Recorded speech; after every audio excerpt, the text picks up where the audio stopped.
Russia is calling it an act of terror, a car bombing that hit the director of a factory that makes drones for Russia's war on Ukraine. He's hospitalized in grave condition after Russia launched more drones and bombs into Ukraine, killing at least 17 civilians. These drone and missile attacks have been a defining factor of the war this summer. This assault targeted the capital Kyiv and the region around it. Warehouses and vehicles burned. A Ukrainian government spokesman accusing Russia of indiscriminate attacks on food storage, retail and logistics hubs. Kyiv has a limited stockpile of missiles for the US-made Patriot Interceptor, their only defense system capable of bringing down ballistic missiles. Ukraine has also attacked Russian retail logistics, striking warehouses belonging to Wildberries, seen as Russia's version of Amazon. Jonathan Savage, Fox News. 3 wildfires keep burning around Spokane, Washington. One was set. The suspect charged with arson, Aaron Farinacci, made his first court appearance. Court documents saying that Farinacci knowingly and maliciously caused the old trails fire. That's where we're standing outside. Just gone. Fox Weather's Craig Herrera in Spokane. One of the deadly destructive wildfires that hit the L.A. area hard last year was also set. Suspect still jailed awaiting retrial after a mistrial declared in June. One of the other fires that scorched L.A. is blamed on a utility company. It was arcing from a transmission tower owned by Southern California Edison that sparked the deadly Eaton fire in January of last year. The Los Angeles Fire Department says it reached that conclusion after 18 months of investigation that included electrical and metallurgical experts. Whipped by Santa Ana winds, the fire scorched 22 square miles, destroying thousands of structures and leaving 19 people dead. Jack Callahan, Fox News. On Wall Street, stock futures are rising, so the Dow could add to yesterday's record high. I'm Dave Anthony. This is Fox.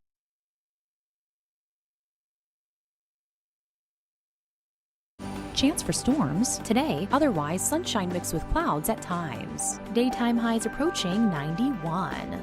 I'm meteorologist Jennifer Wojcicki on News Radio WGNS. Currently 73.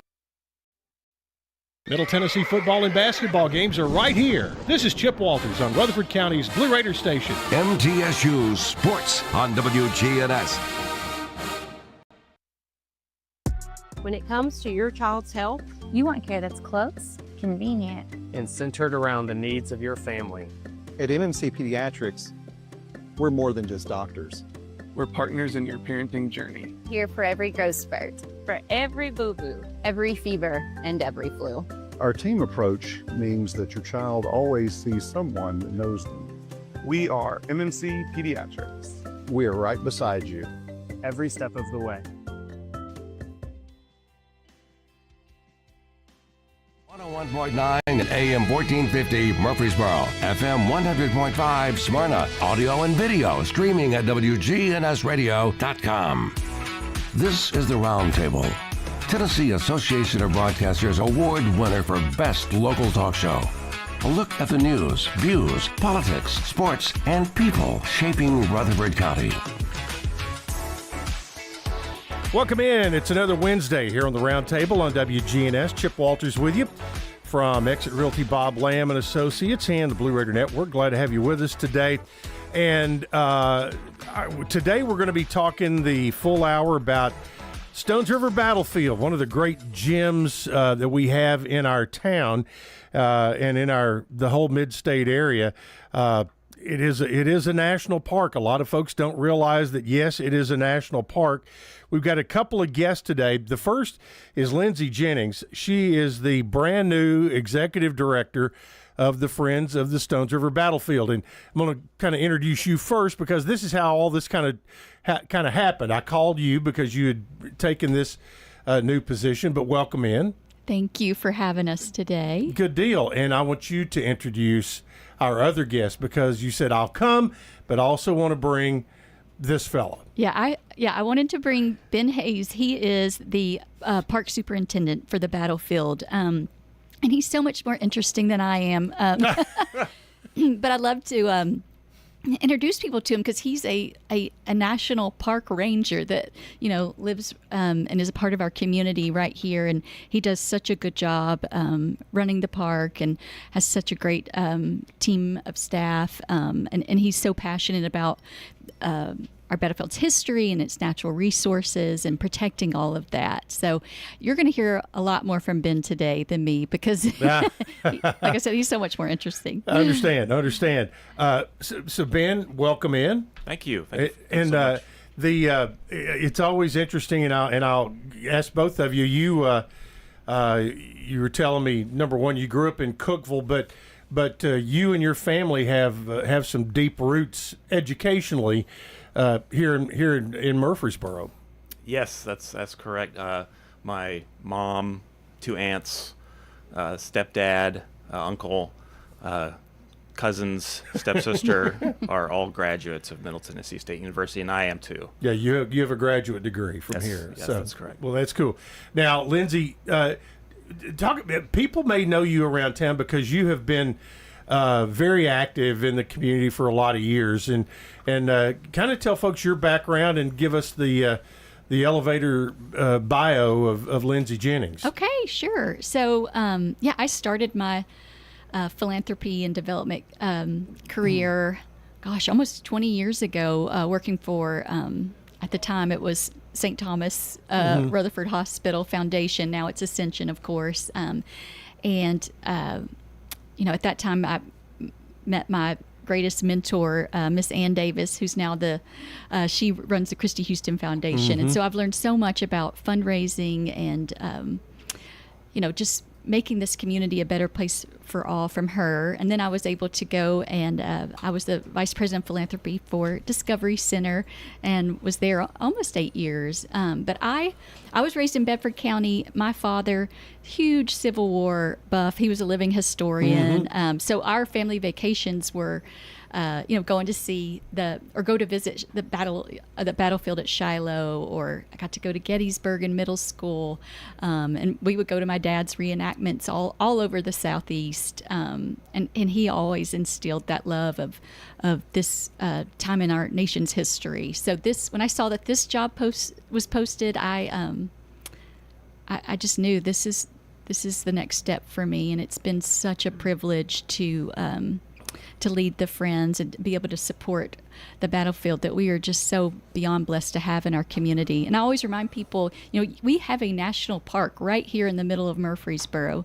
And I mean, that alone is so cool, but it's also, its economic impact on this community is so important. We're the #1 tourist destination. So, we're people are coming from all over the world to visit the battlefield, and along with that, they're staying in our hotels, they're eating out at the Avenue, they're going shopping. So the economic impact of the battlefield is a really big deal. So yeah, I do want to remind folks, if you have questions for either Lindsay or Ben about the battlefield or about the Friends of the Stones River National Battlefield, text us at 893-1450, and we'll get to those.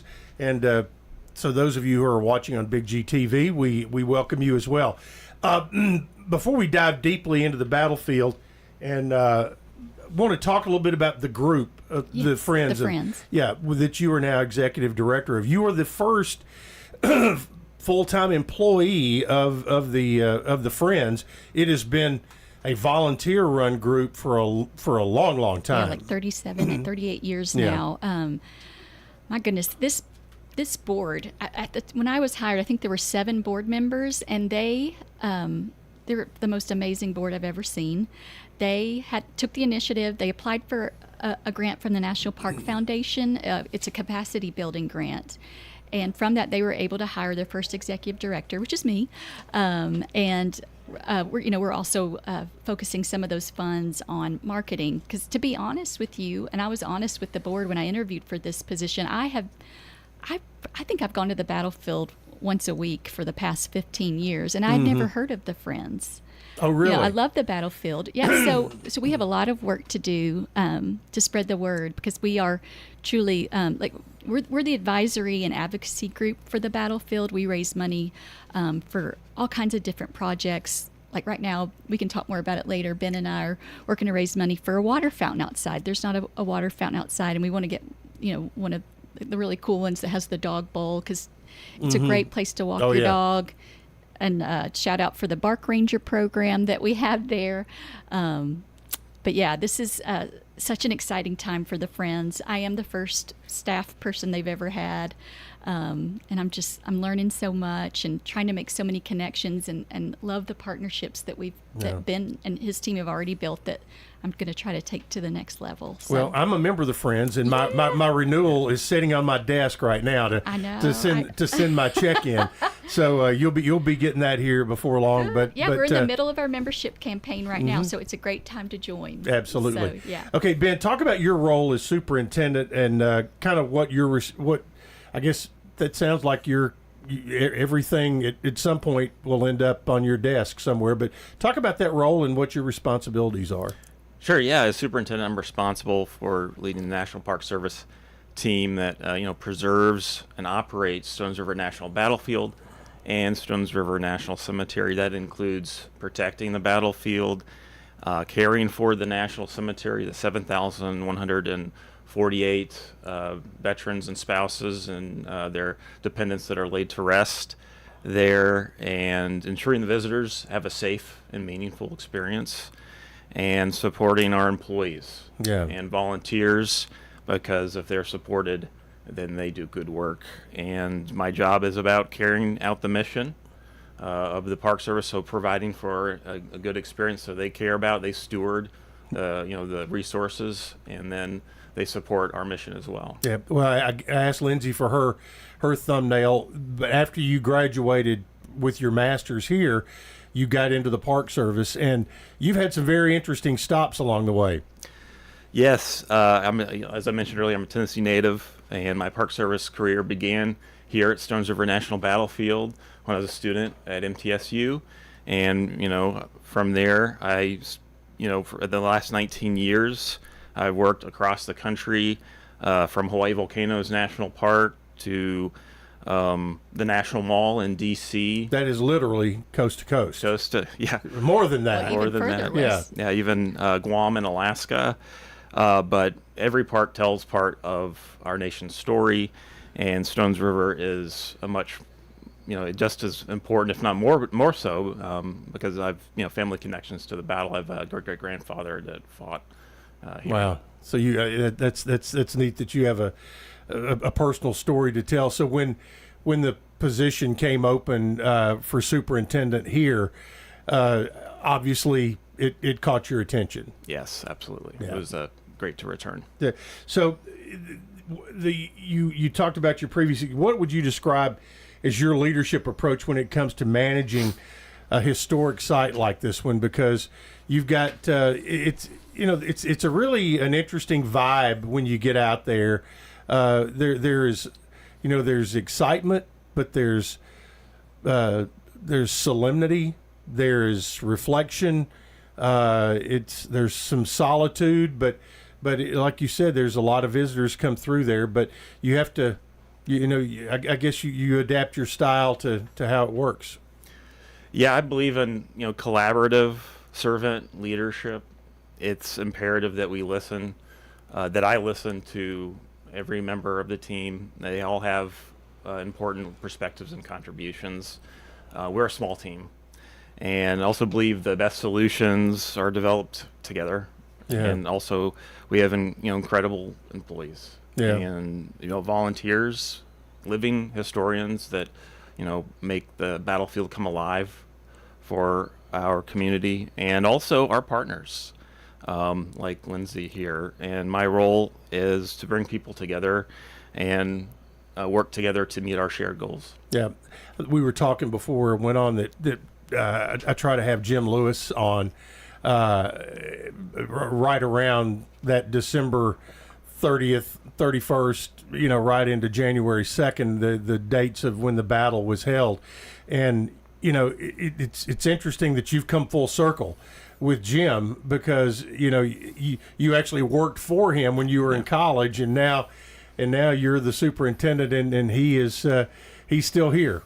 He is such an incredible resource. Absolutely. I don't know if anybody knows more about the battle than Jim. I don't know. I don't either. He knows every detail. I know, that's why I like to have him on, and because record as much of that knowledge as possible. But yeah, he's really good. And of course, talk a little bit. We just came off of 4th of July here, just literally a month ago.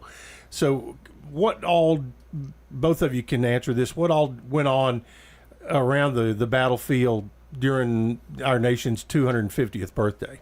Yeah. Well, I'll say that we've had one of our wonderful partners, the Rutherford County Chamber of Commerce. We partnered with them and several other historic sites throughout Rutherford County for the America 250 campaign. We had and we still have it going. It's not over, but the passport, it's called the Passport, right, where you can visit all the different sites, get a stamp, and it's not just historic sites, like Discovery Center's on there. So all these different places we're so lucky to have. I'll let you expand on that. Yeah, we partnered with many historic and important cultural sites in Murfreesboro to come up with a passport book highlighting the county's history and culture for America 250, and it's still going on right now. You can get a free passport book. Go to these places, get a stamp, attend one of the events that are happening for America 250. I believe there's still events through November, and get a prize while supplies last. It's a tote bag at the Chamber of Commerce, which is also a partner. Yeah. And one of the things that we've been working on specifically at Stones River National Cemetery is for America 250, we've been highlighting one story a day of someone buried at Stones River National Cemetery. So we're doing at least 250 stories, and we've uncovered over 200 so far, and we're gonna keep going beyond 250 this year. And they're on our website, and each has a new webpage, and then we're sharing them one a day on our social media platforms. Yeah, so so the Stones River National Battlefield Facebook page is really good, and it's very active, and it's, like you said, something new every day. With over 7,000 people buried in the cemetery, how often do you get people walking in who have relatives that are there because they have a relative buried? Fairly often, at least several times a week, people come and ask about questions or contact us, phone or email, inquiring about an ancestor. The vast majority of those laid to rest, over 6,000, are from the Civil War, and then the rest are from conflicts up through the Vietnam War. Oh, really? Yes. So, and it's full now, correct? That's correct. So there are no more. I didn't realize that there were people post Civil War that were buried over there. Yeah, almost 1,000. Wow. Now, as far as the Friends, you kind of help marshal the volunteers. We do. And so was there any special programming right around the 4th that you had the volunteers working super hard at? Well, I mean, it's kind of an ongoing thing. Nothing. I don't think we had a lot of volunteer opportunities around the 4th. Oh, our signature event in the cemetery was the Memorial Day weekend. Yeah, that's always the biggest. And we do rely on Lindsay and our friends partner to help pull that off. One of the biggest events is the placement of the flags. So we place the American flag on each grave. Yeah. Now tell people who do that, because if you put them out, you got to go pick them up too. That's correct. It's all volunteers. So it's all volunteers. And it's really pretty, and it looks tremendously. How much time beforehand do you put them out, and then when do they come back up? We put them out Saturday morning before that weekend. Okay, Memorial Day weekend. Memorial Day weekend, and then we put them away on Tuesday. Okay. So they're and keep them till the next time out. Yes. Hopefully. Now, do y'all put flags out at Christmas time too? Now the wreaths across America. That's right. Wreaths across America. That's right. And is that same group of volunteers help put those out, or how does that work? We partner with the Civil Air Patrol for that. That is, they're the leader of that event, and that we're happy to partner with them. Gotcha. So, as we talk about, that's been the Civil War was, 160. How many years ago the battle was? It was 165. 165. So, how do you help visitors understand the broader context of the Civil War, and also the significance of what went on here? Yeah, the Battle of Stones River was fought between December 31st, 1862 to January 2nd, 1863, and was one of the Civil War's largest, bloodiest battles. More than 81,000 soldiers fought here in Murfreesboro and suffered 24,000 casualties in just 3 days. Horrible. Strategically, it was a Union victory, and it secured Middle Tennessee for the Union for the rest of the war, and strengthened confidence in the Union cause, and following recent Union defeats at like Fredericksburg, and contributed to Lincoln's effort to preserve the Union after issuing the Emancipation Proclamation, which went into effect during the battle. And so the battlefield is significant for the military history, the cemetery, which shows us the cost of war as well. Yeah, and I've heard it said that it was the victory for the Union that really handed President Lincoln a leg up as he was ready for to give the Emancipation Proclamation at that point. So. Yeah, and Lincoln even wrote a letter to General Rosecrans after the victory, just saying thank you. This was such an important battle. Yeah. All right, we're going to take a break. We've got Lindsay Jennings and Ben Hayes with us. Lindsay with the Friends of Stones River Battlefield, and Ben Hayes, the Superintendent of Stones River Battlefield. And we'll be back to talk more with them right after this here on the Roundtable on WGNS.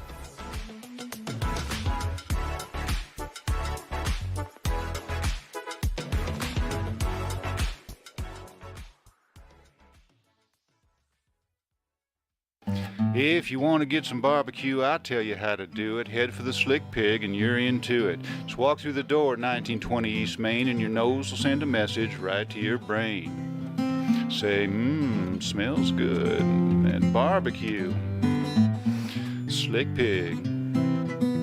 We got ribs and beans. Got spicy wings. Slick Pig. A Murfreesboro tradition. 1920 East Main. When it comes to your child's health, you want care that's close, convenient, and centered around the needs of your family. At MMC Pediatrics, we're more than just doctors. We're partners in your parenting journey. Here for every growth spurt, for every boo-boo, every fever, and every flu. Our team approach means that your child always sees someone that knows them. We are MMC Pediatrics. We are right beside you. Every step of the way.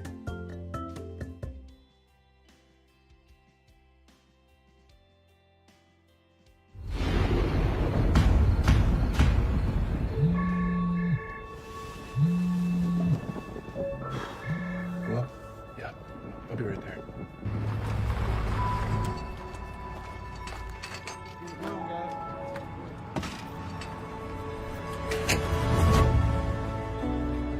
It takes all of us to power a community, both in plain sight and behind the scenes. Middle Tennessee Electric, bringing good energy.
Roundtable from News Radio WGNS on FM 101.9 and AM 1450 Murfreesboro, FM 100.5 Smyrna. Listen and watch at WGNSradio.com.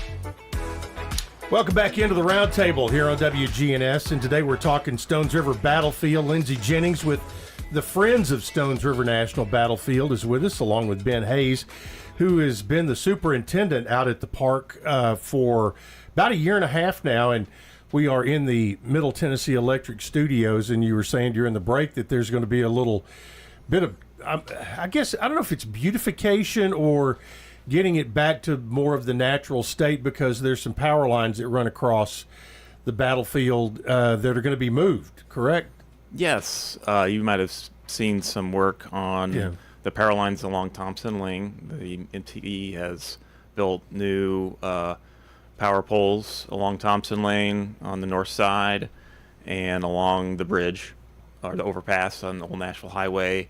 And as an outcome, they're going to be removing the old wooden poles that go right through the middle of the battlefield. Mm-hmm. And so that will be an improvement of the visual landscape. It'll look more like 1862. Yeah, absolutely. We talked about the broad aspects. If you kind of drill down a little bit, what do you think hits home with visitors most today when they come and visit the battlefield? That's a really good question. I think it's everybody has their own story and their own reasons. Yeah, for me, I think it's individual stories that hit the hardest, that connect with people the most. When those tend to be the most impactful. We have, for example, we're working on repairing a headstone for Jasper Quigley, who is 16.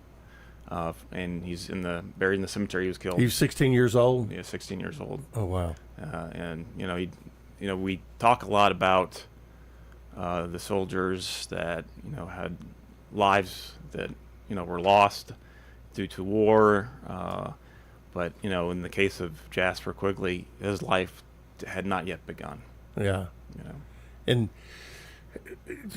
I'm sure there's a database in, like, he being, he was younger than most of the folks who were fighting in the war and all. Are there many children buried in there? There are a few dependent children that are post-Civil War, but there are several teenagers that are from the Civil War buried. And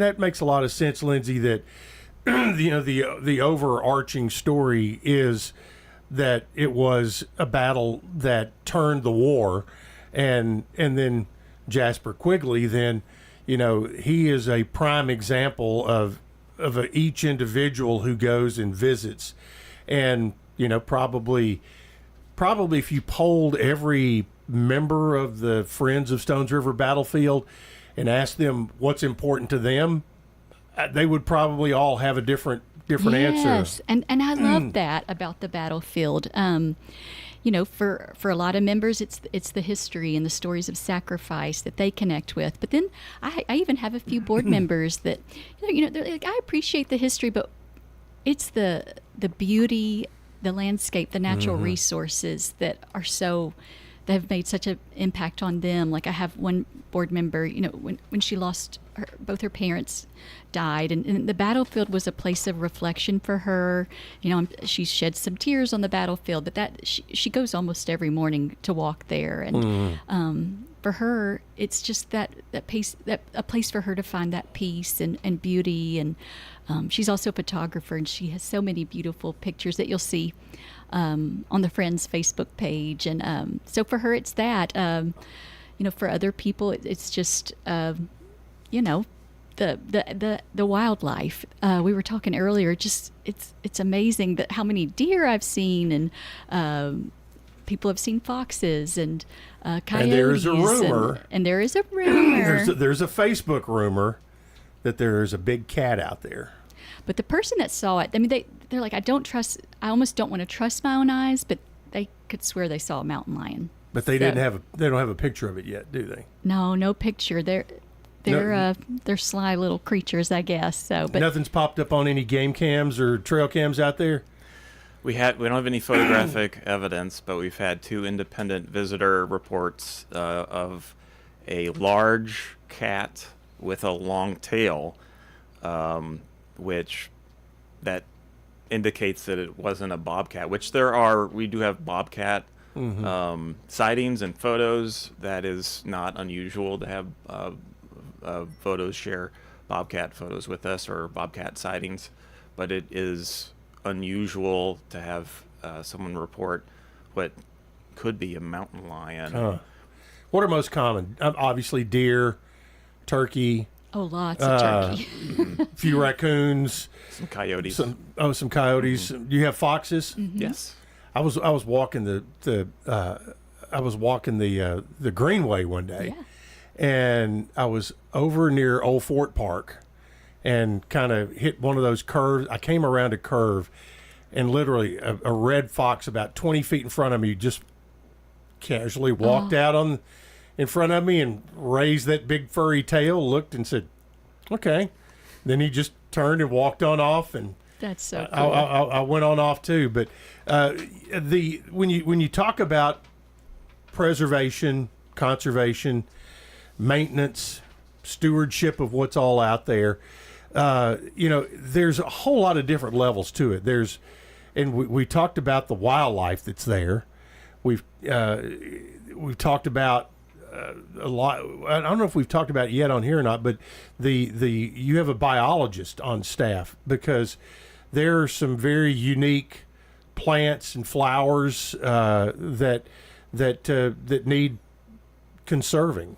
Yeah, actually, many visitors are surprised to learn that a large portion of Stones River National Battlefield is designated as Stones River Cedar Glades State Natural Area by the Tennessee Department of Environment and Conservation. So it is within the park. It is entirely within the park, the battlefield. Yeah. And it's protecting the rare cedar glades that only occur in Middle Tennessee that are inside the battlefield. And, those are rare ecosystems that are unique to Middle Tennessee because of the very shallow soil, the limestone. It's the grassy area, and one species, the Tennessee purple coneflower, was thought to be extinct in 1961, but was found in Stones River National Battlefield and 6 other places, and in 1979, and was brought out of colonized, and it was brought out of the endangered species list and delisted in 2011. So what are your biologists? What are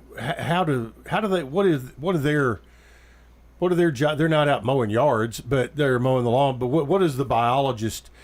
What are they mainly responsible for? Well, so we treat the landscape as both a natural and a cultural landscape by trying to keep the invasive species like the Chinese privet and the Asian honeysuckle. Those can dominate the landscape and keep the native species from flourishing. Mm-hmm. But that's also, they weren't there in 1862. And so by keeping the native species vibrant in the grasslands and the cedar glades, it also makes it culturally and historically accurate. Yeah. So we're doing 2 things at once by removing invasive species, and we do that mechanically, chemically, and with, I don't know if you remember seeing, we did some wildland fire, some prescribed fire in February. Mm-hmm. That's part of the process of removing invasive species. Is that an annual thing, or is it Yes. every so? Yeah, it is. You all do have the control burns in February every year. We try to. We may try to do a burn in the forest this fall, if possible, because it's usually too damp to burn in the forest in the spring. Mm-hmm. But it's good conditions to burn in the grass. Yeah, and a lot of farmers understand that because they do it themselves, but it's interesting. It always raises a concern. You'll see something pop up. well, there's, the battlefield's on fire or whatever, but chances are that it's a controlled burn.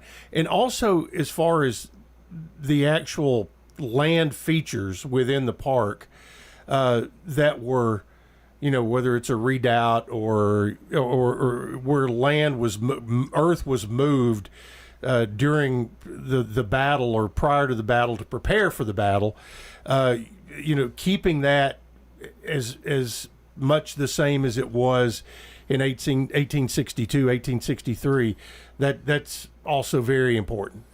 Absolutely, yeah. That's our primary mission is to maintain the cultural landscape, and that's why we have Fortress Rosecrans, Redoubt Brandon, that preserve pieces of the largest inland earthen fortress ever built in North America. Really? Yeah, and we have pieces of that to preserve and tell that story. And we have pieces from the battle, like the Pioneer Brigade, just near the visitor center behind our picnic area. There are trenches that were built during the battle by this Pioneer Brigade that you can see that were once a trash dump. Yeah. Wow. Now, the battlefield, how many acres is it now? It's about 700 acres. About 700 acres. The battlefield was much larger than that, and Lindsay, here over the past several years, there have been areas that have been added back. Yes, I'm so glad you brought that up. And that they have preserved, like some stuff that was some areas like right across Broad Street over there, where that kind of connect up with the Greenway. Yeah. So right along Thompson Lane there. Yeah. Ben mentioned, partners. We have wonderful partnerships with organizations like Rutherford County Schools and the Parks Department. But another great partnership is the one we have with the American Battlefield Trust. Because of them and the friends, we have a wonderful relationship with them. They've been able to preserve some of the original battlefield, like off Gresham Lane, like kind of like where Franklin Road Baptist Church is. That's actually where the battle started. And so they purchased 30-something acres a few years ago. So now that's protected battlefield. There's actually plans in the works right now with Williamson Family Farm off Medical Center Parkway. Oh, wow. To buy the back half of that. So we're waiting. The American Battlefield Trust, they think they have the final funding that's going to come through to purchase that land, but how wonderful to be able to preserve that. So how much more will that add back? Gosh, I can't remember how many acres the Williamson Family Farm project is, but it's if you drive back there, they have apple orchards there, and that's what would be the protected area. But we're just so grateful for that. Development is good, and Murfreesboro is growing very fast, and that's great. But along with that, we have to still keep a focus on preservation and the history of what makes Murfreesboro what it is. So, of all the shuns, conservation, preservation, education is one of the biggies. And let's say, and I'm sure you get first timers every day, and there are people in this town who've never been there, but if they come out to the battlefield, the visitor center's right there on Old Nashville Highway. What can they expect as a first-time visitor? Yeah, I think that's our biggest challenge. This is one of the fastest-growing communities, not just in Tennessee, even the country. And we have so many new people here. It's not like it was a generation ago where the people of this community know the story. A lot of people that are new arrivals don't know the significance of what happened here. And so if you come to the battlefield, you can have several opportunities to learn about. We have a great visitor center with the museum, a 9-minute movie. My kids love the movie. And we have a park store that with a lot of cool stuff. The movie runs how often? It's on demand. Yeah. It's on demand. Okay, you walk in and sit down. Always Okay. rolling. Yeah. Okay. And I would be amiss if I didn't share that we have some cool programs going on. We have Living History this weekend at the Slaughter Pen. So we'll have both musket and cannon demonstrations going on. So the programs start at 10 a.m. on Saturday at the slaughter pen, and they continue at 11, 1:30, and 2:30 on Saturday. And we also have a hallowed ground cemetery evening tour, and that is one of our. That's one of your more popular. That is a very popular program. It fills up, you have to make a reservation, and it fills up fast. So the reservations are made only at 10 a.m. on Saturday online, and this is on our website. So you can find out how to make a reservation for the hallowed ground tour. And so those are all programs this Saturday on the 8th. And that's all coming up this weekend. This weekend. So go to the website for the battlefield is nps.gov/STRI. STRI. All right, we're going to take a break. Be back with our final segment. We've got Ben Hayes, the superintendent of Stones River National Battlefield, and Lindsay Jennings, the executive director of Friends of the Stones River National Battlefield.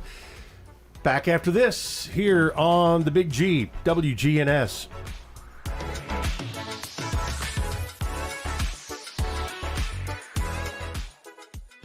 When it comes to your child's health, You want care that's close, convenient, and centered around the needs of your family. At MMC Pediatrics, we're more than just doctors. We're partners in your parenting journey. here for every growth spurt, for every boo-boo, every fever, and every flu. Our team approach means that your child always sees someone that knows them. We are MMC Pediatrics. We are right beside you. Every step of the way. What's the location of your emergency? I think my kid OD'd. Hi, I'm Craig Harris. I'm County Commissioner of Rutherford County. One of the reasons I ran for office is because I wanted to bring awareness to the opioid epidemic that's impacting our county. To stop providing this epidemic with people as we educate them. We have a lot to do, and we have to come together as a community because this problem's not going away.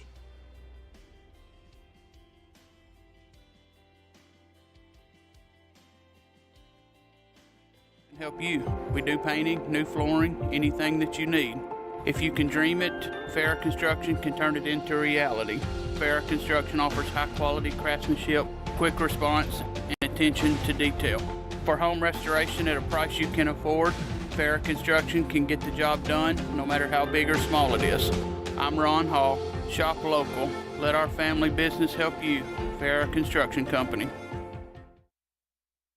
Premier 6 Theater on Broad in Jackson Heights. Let's all go to the movies. Check out what's showing at murfreesboromovies.com. Popcorn popped fresh daily. Movies like the good old primitive. Premier 6 on Broad in Jackson Heights. Hey Murfreesboro, I'm Jacob Morphus and I'm running for City Council this election day, August 6th. I love our city, and I know that you do too. That's why I am humbly asking for your vote. It's not just about the next 4 years for me, but I will labor over decisions that impact our city with a long-term future in mind. I'm a longtime resident and MTSU alum, and I am proud to call Murfreesboro home. Let's work together to ensure our home improves year after year. God bless. Paid for by Jacob Morphus for Murfreesboro City Council. Jacob Morphus, Treasurer. And now for a little something you might not have known. Brought to you by the Tennessee Lottery. According to an Old English superstition, it's considered unlucky to buy a broom in the month of May. So forget about that spring cleaning and play the new May Instant Games from the Tennessee Lottery instead, with chances to win up to $1 million. A housekeeper may be in your future. The Tennessee Lottery, game-changing fun. Please play responsibly. This is the Roundtable from News Radio WGNS on FM 101.9 and AM 1450 Murfreesboro, FM 100.5 Smyrna. Listen and watch at WGNSradio.com. Stones River National Battlefield is our subject today. Lindsay Jennings, Friends of the Stones River National Battlefield, the executive director, and Ben Hayes, the superintendent of the battlefield, with us today. And Lindsay, you mentioned you're in the middle of your membership drive. So tell folks how they can become a member of the Friends of Stones River National Battlefield. What privileges go along with that, and all the good stuff. Yes. So you're welcome to go on our Facebook page. Just look for us on Facebook, the Friends of Stones River National Battlefield, or our website. And yeah, every July to July is usually our membership year. And giving levels or membership levels start at $25. That's for an individual. A family membership is $35, and then we have levels that go all the way up, to however much you feel you want to give, and that of course all goes to support the battlefield and critical needs there. But yeah, it's go to our site, and I don't know. What was there something else you asked? No, just about of what. And then membership member benefits. Yes, so you get 15% off in the park store. And now, is the park store, is it run by the park or is it run by the visitors? No, it's run by Eastern National, which is there's a partner a third-party vendor. Yeah, most of your national parks, the park store is going to be run by. Yes, Eastern National is our cooperating association, so they run bookstores in national parks throughout the East Coast.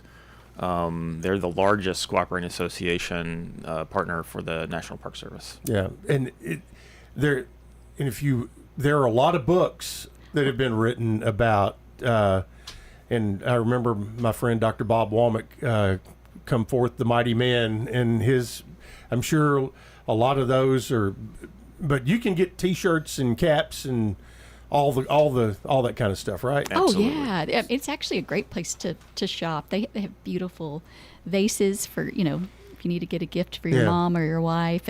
Lots of great stuff for kids. So 15% off. 15% off. If Plus you get lots of information about volunteer opportunities, like this Saturday. We're actually going to feed our living history volunteers. The Friends are.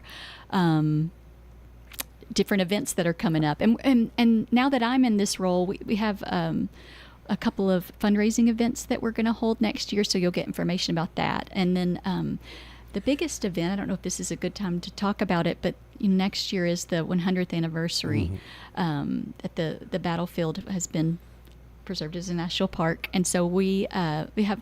Ben has lots of plans, but also the Friends, in a partnership with the Rutherford County Chamber of Commerce and MTSU, we're going to host Legends of Stones River Symposium, and it's something that we've just started big plans on. We've already secured our keynote speaker. We're going to have a panel of speakers, and it's all about the history of the park, the battle.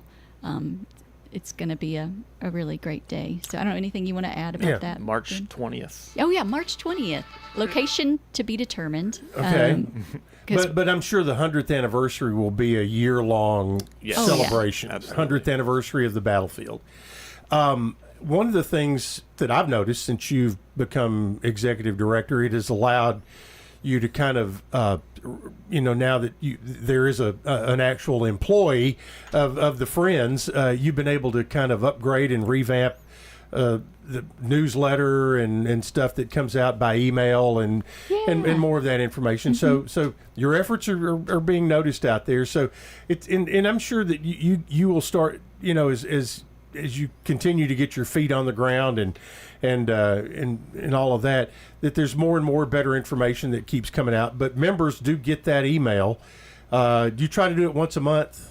It's more quarterly. More quarterly, yeah. Yes, the goal is to have monthly newsletters come out, but just to keep our membership informed, and so we'll see how it goes, Chip. Yeah. Well, I tell you, we were talking about visitor experience and education, and as typically here during a break, our conversation went down the hole of AI, and so we, as far as education, and how does the park use technology to help the interpretation that goes on out there, and new programming to help enhance the visitor's experience, because now sometimes with short attention spans you have to have things, and you want to be as up to date as you can and make the history come to life.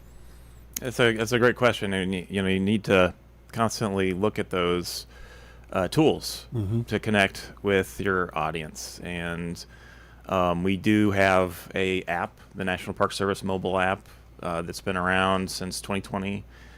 We do have a park tour on the app that does get some use.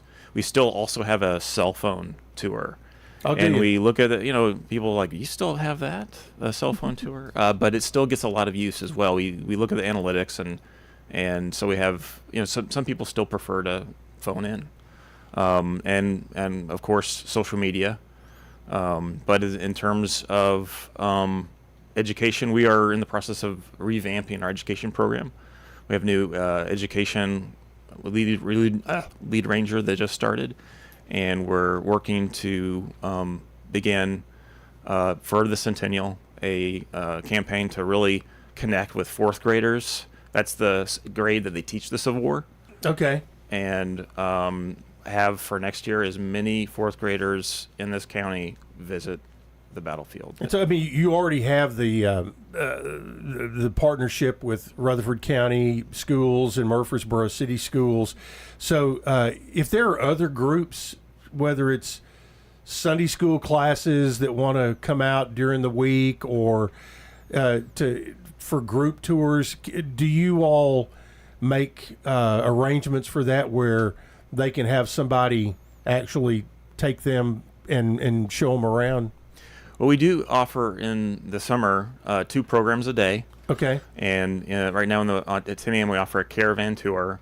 So with a ranger will take you and in our vehicle, but you'll follow in your own around the battlefield to give you a detailed point by point explanation of the battle with a ranger, and we offer that daily, weather permitting, every day in the summer. And then we also have an afternoon program that's more topic or theme based.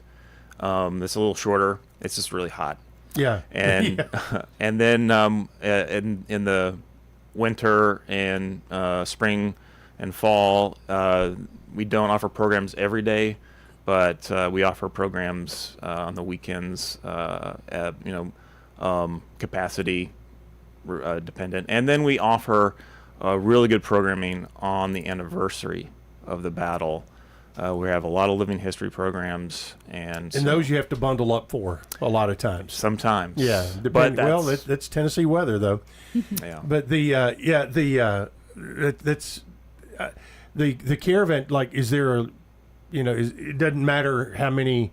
Everybody can just get in the car and follow the ranger around. But yes, the detailed history, and I'm assuming they go through kind of the timeline of what happened on each day. And yes. And again, if you refer listeners, if you have not heard that, if you go onto the podcast section of WGNSradio.com back right around December 29th or so, we had one with Jim Lewis where he goes through the day by day and hour by hour, which is really, really interesting. But as in our final few minutes here, a couple of minutes, let's talk about the future. And obviously gearing up for the 100th is going to be one of the biggest deals. But as far as just overall priorities and goals for the park over the next few years, what are your major goals?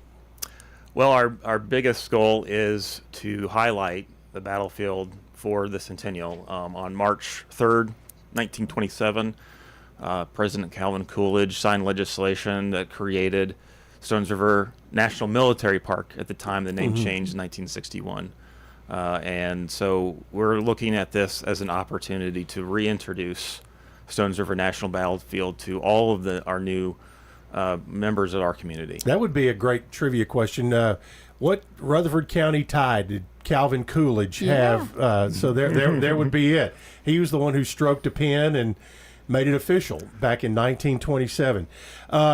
We've talked about upcoming events and commemorations, and what have I missed today? What have I missed? And so, yes, go ahead, Well, Lindsay. I was just saying one of our big priorities for the Friends group is, Ben mentioned these field trips for fourth grade students. And unfortunately, within Rutherford County schools, field trip funding has been cut way back. So our goal is to raise money so that hopefully every fourth grader can come, next spring or next fall on a field trip of the battlefield. Because, as you probably both remember, field trip is where you connect, what you've learned in the classroom to the real world, and you really have that, aha moment. Like, oh my goodness, I can't believe that people fought here and that there were that many casualties, and that's so important for our students to have that experience. So, and we don't want there to be any barriers to that.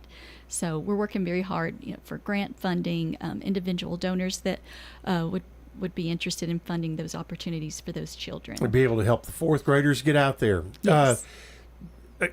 We may have already touched on it, but what are your next upcoming fundraising events and that will be helpful to help achieve some of these goals? Yeah, so everybody please save the date of March 20th for the symposium that we talked about.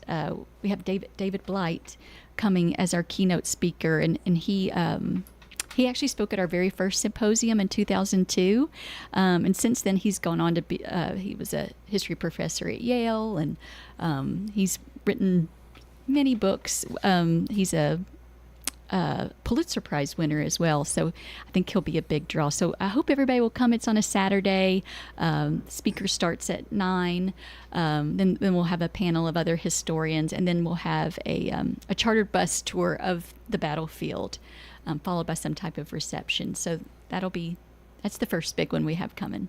Okay, Lindsay, what you said you probably used to go out there one time a week. You're probably out there more than that now. Yes. But what's your favorite spot in the park? I love this question. So, of course, I love the history, but I also love trail running and hiking. Mm-hmm. And so I always park at the entrance right by the slaughter pen. Mm-hmm. So I'll run all the way to the visitor center, get a drink of water inside, hopefully outside soon, Mm-hmm. and then I run back. And just coming back around the bend with the slaughter pen and just thinking about, the men that died right there, and that was such a pivotal part of the battle. I love the slaughter pen area. It's just the beautiful. Geography is crazy. Yeah, it's beautiful. Yeah. My kids love to play in the rocks. Yeah. And yeah, that's my favorite part. All right, Ben, where's your favorite getaway spot? My favorite spot is the National Cemetery. Yeah. There are 7,148 people laid to rest there. Each one has an incredible story. And in this year, as we're telling over 250 of those stories, we're researching. It's been an incredible journey of learning and discovery for us. It's been humbling, to be honest, and it gives such impact to that place, and it's our honor to take care of it. Well, just know that the work that you and the entire staff out at the battlefield do does not go unnoticed by those of us who live here, and hopefully today, if we always have a lot of new folks in town that maybe this piqued their interest a little bit, and if they have not been out to visit, you can do so. All you do is head out College Street, West College, Old Nashville Highway, or you can see it off of Thompson Lane, and it's just right there. So if you haven't visited, do so. And again, Saturday, 10 a.m., if you want to hear the cannons go boom, boom, and then the muskets and the rifles fire, 10 a.m., a demonstration. And then again, the other times are 11, 1:30, and 2:30. 11, 1:30, and 2:30. That's all coming up this Saturday. And if you want to go on the Hallowed Ground tour, you better get your reservation in. That'll be Saturday night. So, all right, Lindsay, Ben, thank you so much. Thank you. Thank you, Chief. All right, by the way, if you missed any of this, it'll be up on the website on WGNSradio.com on the podcast section, and we'll be back again next week right here on the Big G, WGNS. Have a good day, everybody.